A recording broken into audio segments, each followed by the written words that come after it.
आज भी मैं इमरान खान साहब से मिला हूं और उन्होंने बड़ा वाज़िया कहा है कि इंशाअल्लाह ताला आप देखेंगे कि पूरे पाकिस्तान में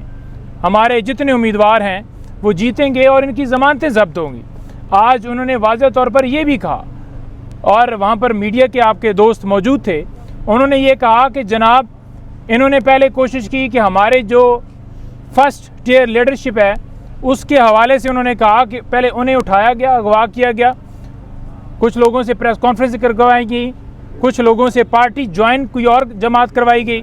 पटके डाले गए, और जूँ ही वो अगवा करके बयान देते हैं उनके ऊपर मुकदमात भी ख़त्म, वो इश्तिहारी भी ख़त्म, मीडिया के ऊपर पाबंदी भी ख़त्म, और सारा कुछ ख़त्म होने के बाद वो दूध के धुले हो जाते हैं। तो बात यह है कि उन्होंने कहा कि अमजद न्याजी, इस हवाले से आप लाजमी जो है मीडिया के दोस्तों के साथ बात करें कि आज वो ICU में है। वो क्यों है?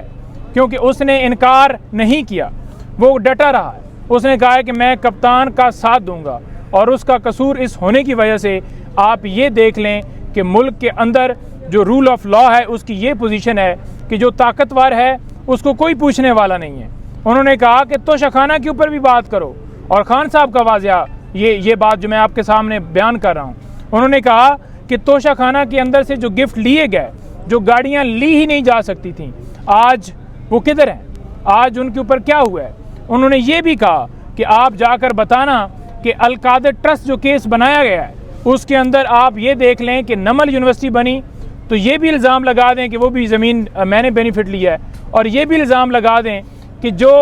यूनिवर्सिटी थी, सॉरी वो शौकत खानम अस्पताल था, उसकी जो ज़मीन है वो भी मेरे ऊपर डाल दें कि ये भी इसमें इसने बेनिफिट लिया है। तो जो ट्रस्टी होता है उसका ये काम नहीं होता कि वो बेनिफिट ले रहा है, या उसका जो रोल होता है कि वो फाइनेंशियल कोई उसको जो फ़ायदा हो रहा है, लेकिन ये सिर्फ़ और सिर्फ केसेस इसलिए बनाए गए कि मुझे जो है अंदर जो है वो रखा जाए। अच्छा, बड़ा उन्होंने वाज़े तौर पर कहा कि अगस्त 2022 में मुझे ये कहा गया कि आप जो है डील कर लें, और अगर आप डील करते हैं, आप अपने मौक़िफ़ से पीछे हटते हैं तो आपको 2/3 दे दी जाएगी, और अगर आप नहीं हटेंगे तो सीक्रेट एक्ट के तहत आपके ऊपर मुकदमा जो है वो चलाया जाएगा। और उन्होंने ये भी कहा कि 2022 में ये कहा गया कि आपके ऊपर केसेस दर्ज किए जाएंगे और आपको 30 सीटें वो बड़ी मुश्किल से मिलेंगी। और उन्होंने कहा कि उन्होंने पूरी कोशिश कर ली जो प्रैक्टिकली क्रैकडाउन करके, बल्ले का निशान लेकर, डिस्क्वालिफिकेशन वाला देकर, लोगों के ऊपर जुल्म जबर करके, लेकिन अवाम जो है वो इमरान खान के साथ खड़ी है, अवाम उसके साथ खड़ी है। आज आप देख लें कि बल्ले के ऊपर जो हमला किया गया है या हमला किया जा रहा है वो इसलिए किया जा रहा है कि शायद बल्ले का निशान लेकर ये जो है इनको इस तरीके से हराया जाए, लेकिन कप्तान के टाइगर पूरे पाकिस्तान में डटे हुए हैं, और इंशाअल्लाह ताला आप हर शख्स को देखेंगे कि वो हर मुआवजे के ऊपर आएगा। साइफर के ऊपर आपने डील की बात की है, तो कौन से मुतालबात रखे गए थे कि आप ये मान लें हमारे साथ डील कर रहे हैं? कौन सी ऑफर्स की गई थी, किस तरह की ऑफर्स थी? देखिए, ऑफर्स यही है ना कि आप हमारी बात मान लें, आप एक्सपोज ना करें, आप जो रिजीम चेंज ऑपरेशन किया गया है उसके बारे में कोई बात ना करें कि कैसे ये साजिश हुई। साइफर के ऊपर भी उन्होंने इसी हवाले से कमेंट किए। खान साहब ने कहा कि आपने जाकर बताना है कि जो साइफर था उसके बारे में सादा लफ्ज़ों में उन्होंने बात की। उन्होंने ये कहा कि जनाब ये इस मुल्क के ख़िलाफ़ साजिश हुई, ये इस कौम के ख़िलाफ़ साजिश हुई, और जिन लोगों ने साजिश की, जिन लोगों ने ये सारा काम किया, उनके ऊपर कोई केस नहीं है। जिसने उनको एक्सपोज किया उसको अंदर डाल दिया गया। अच्छा, ये बताएं कि अभी कुछ दिन 3-4 रोज़ कबल आप ही के एक मौजूदा साथी ने एक प्रेस कॉन्फ्रेंस की पार्टी ऑफिस के बाहर, जिसमें ये कहा कि पार्टी के टिकट 4-4 करोड़ रुपए में फ़रोख्त हो रहे हैं और बैरिस्टर गौहर ब्लैकमेल भी हो रहे हैं। देखिए, उसके हवाले से वो मरवत साहब के एसोसिएट थे, और उन्होंने अपना जो मौक़िफ़ है ट्विटर के ज़रिए ट्वीट भी कर दिया है, इंग्लिश में भी किया है और उर्दू में भी किया है। तो आपके लिए दोनों वर्जन वहाँ पर मौजूद हैं, आप उधर पढ़ सकते हैं। उन्होंने कहा है कि मेरी उसकी कोई भी स्टेटमेंट से मेरे साथ उसका कोई तल्लक नहीं है। अच्छा, एक सवाल है, पटेल साहब आपको भी टिकट दे दिया गया है, अलीजाद भुट्टर साहब को भी दे दिया गया है, बड़े बड़े वकला को दे दिया गया है, क्या इतनी स्ट्रगल क्या समझते हैं आप वकला की थी पीटीआई में कि उनको टिकट से नवा दिया? बहुत ऐसे कारकुनान भी हैं जिन्होंने बहुत ज़्यादा 9 मई में कुर्बानियाँ दी, उससे पहले पीटीआई के लिए कुर्बानी, वो इस वक्त भी रिपोर्ट हैं, क्या उनका हक नहीं बनता उनको पहले टिकट जारी किया जाता? देखें, बड़ी मैं इसके ऊपर वाज़ह आपको कहूँगा, मैं जब कल भी मिला हूँ खान साहब से, अभी टिकट्स जारी आज भी अभी तक मेरा ख्याल में नहीं हुए, और मैंने खान साहब को बड़ा वाज़ेह कहा। मैंने कहा कि खान साहब, आपने जो ILF के दोस्त हैं उनको भी ज़रूर कंसीडर करना है हर जगह के ऊपर, हर सूबे में। जो वर्कर्स हैं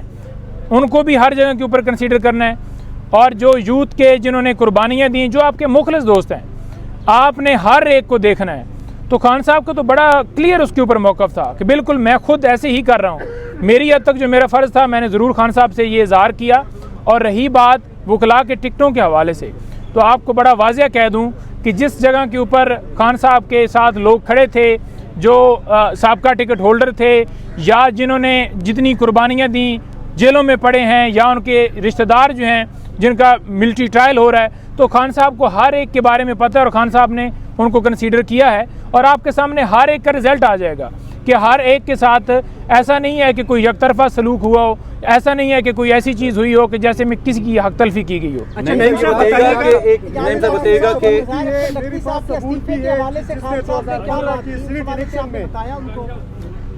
देखिए, बात यह है कि नकवी साहब के इस्तीफ़े के हवाले से तो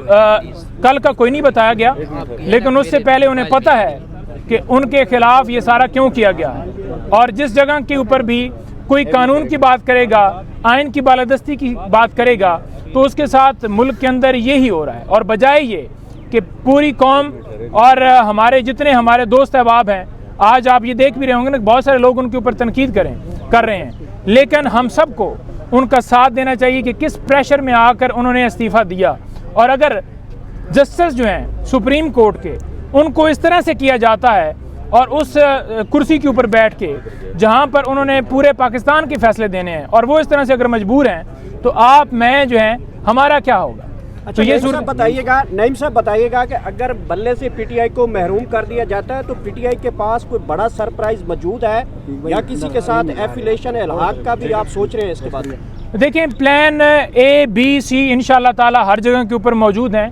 और बिल्कुल जी समाअत जारी है। और हम उम्मीद रखते हैं कि सुप्रीम कोर्ट इंसाफ फराहम करेगी, इस पूरी कौम को इंसाफ फराहम करेगी। और अगर देखा जाए तो इसमें आपने देखा कि पहले भी पेशावर हाई कोर्ट ने फ़ैसला दिया, उसका सर्टिफिकेट ना अपलोड किया वेबसाइट के ऊपर, और ना ही बल्ले का निशान हमें जारी किया गया। इसी तरह से जब दूसरा फ़ैसला आया है, तो दूसरे फ़ैसले के अंदर भी ये कहा गया, और अब आप देख लें कि 2 दिन गुजर गए हैं, अभी तक उसको ना अपलोड किया गया है सर्टिफिकेट को, और ना बल्ले का निशान हमें अलॉट किया गया है। आज आप देखें कि दरख्वास्तें वापस लेने का आखिरी दिन है, और आप ये भी देखें कि जब दरख्वास्तें वापस लेने का आखिरी दिन है और टिकटें हमने कल जमा करवानी हैं, इस वक्त तक डिसाइड ही नहीं हुआ कि हम बल्ले से इलेक्शन लड़ रहे हैं या नहीं। तो ये एक इलेक्शन के अंदर एक सोची समझी एक साजिश है, जो कि आपको पता है कि पाकिस्तान तहरीक इंसाफ इमरान खान साहब के साथ उस वक्त से की गई जब रजीम चेंज ऑपरेशन के ज़रिए खान साहब की हुकूमत हटाई गई। हुकूमत हटाने के बाद जो मुल्क की इकॉनमी का इन्होंने सत्यानाश किया, और उसके बाद आप देख लें कि आइनी तौर पर इलेक्शन जो हैं पंजाब और KP में 90 डेज़ के अंदर नहीं हुए, बल्कि 13 महीनों के अंदर होने जा रहे हैं। और आप ये भी देखें कि वफाक में भी इसी तरह से इलेक्शन जो हैं 90 डेज़ के अंदर नहीं हुए।